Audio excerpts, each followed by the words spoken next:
Bonjour à tous, il est midi 10 aujourd'hui à Singapour et ses interdictions.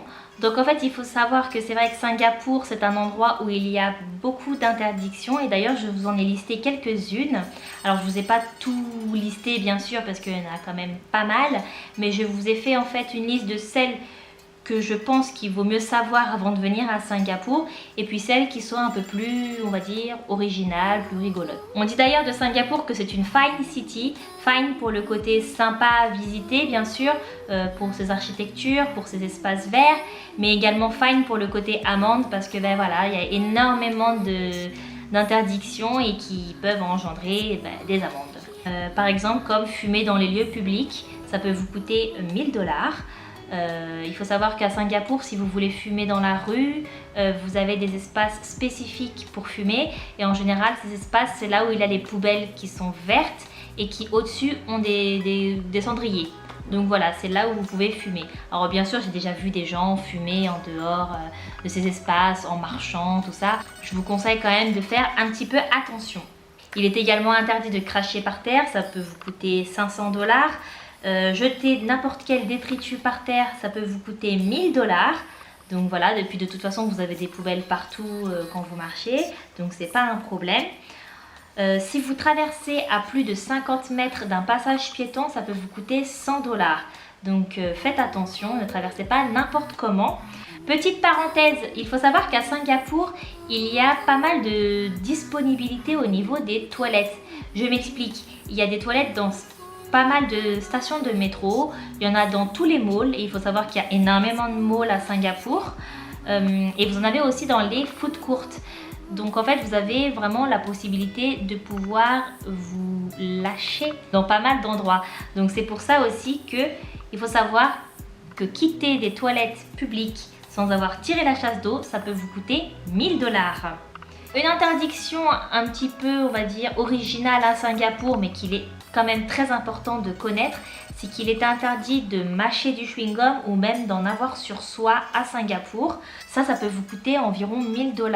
Alors en fait, il faut savoir que cette interdiction n'a pas toujours existé. Elle date de 1992, en fait, peu après la création du métro à Singapour. Parce qu'en fait, il y avait certaines personnes, pour des raisons qui leur est propre, mettaient des chewing-gums sur les capteurs des portes des métros, ce qui empêchait en fait au métro de fonctionner correctement et forcément ça engendrait des perturbations.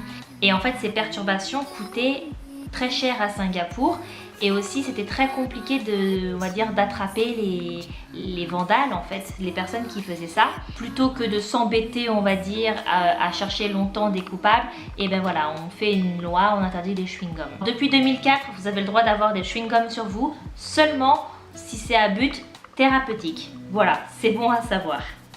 Alors toujours en parlant du métro, il est interdit de manger et de boire dans le métro. C'est vrai que c'est un petit peu bizarre quand on y pense comme ça parce que surtout que moi j'habitais à Paris, donc voilà, on pouvait toujours prendre un café, manger son sandwich dans le métro. Là c'est rien du tout. Donc voilà, bon après c'est vrai que ça a l'avantage d'être très propre. Également dans le métro, enfin même dans les transports en général, vous n'avez pas le droit de transporter du durian. Alors je ne sais pas si vous connaissez, c'est un fruit exotique qui sent extrêmement fort, mais vraiment très très fort. Et d'ailleurs même quand la personne qui porte le durian s'en va, et ben en fait l'odeur reste. Donc voilà, je pense que c'est peut-être pour ça que c'est interdit dans les transports. Et moi personnellement, je n'aime vraiment pas cette odeur. Après au goût, ça se discute. Alors concernant maintenant les interdictions qui sont un peu plus, on va dire, insolites, un peu plus originales. Alors bon, vous n'avez pas le droit de donner à manger aux oiseaux, ça vous coûte 500 $. En rapport avec les toilettes, comme je vous en parlais tout à l'heure, vous n'avez pas le droit d'uriner en public et dans un ascenseur, ça peut vous coûter 1000 $. Cueillir une fleur dans un parc, c'est interdit. Interdiction qu'il est intéressant de connaître et que moi j'ai découvert en faisant mes recherches justement sur les lois à Singapour. Vous n'avez pas le droit de vous connecter au réseau de Wi-Fi privé. Ça peut vous coûter jusqu'à 10 000 $. Donc voilà, faites très attention. Ça peut peut-être vous intéresser, mais en fait il existe dans le métro un numéro WhatsApp qui a été mis en place pour, si vous voyez par exemple quelqu'un enfreindre la loi, vous le prenez en photo et vous l'envoyez sur le numéro WhatsApp. Par exemple, je vois une dame ou un monsieur transporter un durian, je prends mon téléphone, je le prends en photo et je l'envoie sur le numéro indiqué dans les rames de métro ou même parfois sur les quais. Vous avez le droit de le faire et bon, il y a sûrement des gens qui le font.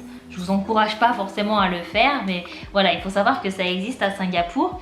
C'est vrai aussi qu'il y a énormément de caméras à Singapour, donc forcément ça va aussi avec toutes ces lois, toutes ces interdictions. Et donc d'un point de vue vraiment personnel, vraiment très personnel, je ne me sens pas plus privée de ma liberté. C'est-à-dire que malgré toutes ces interdictions, malgré toutes les caméras à tous les coins de rue à Singapour, et ben en fait je ne me sens pas, voilà, je me sens tout de même très libre. Parce que après c'est vrai que moi ben voilà, je fais pas de bêtises, je n'enfreins pas de règles. Je sais qu'il y a beaucoup de gens que ça dérange, mais moi personnellement ça me va. Voilà ce que j'avais à dire sur les interdictions à Singapour. Je vous remercie d'avoir jeté un œil à ma vidéo. Si vous avez des questions, n'hésitez pas à me les poser en commentaire, je me ferai un plaisir d'y répondre. En attendant, je vous dis à la prochaine pour une nouvelle vidéo sur ma chaîne. Amis Didis!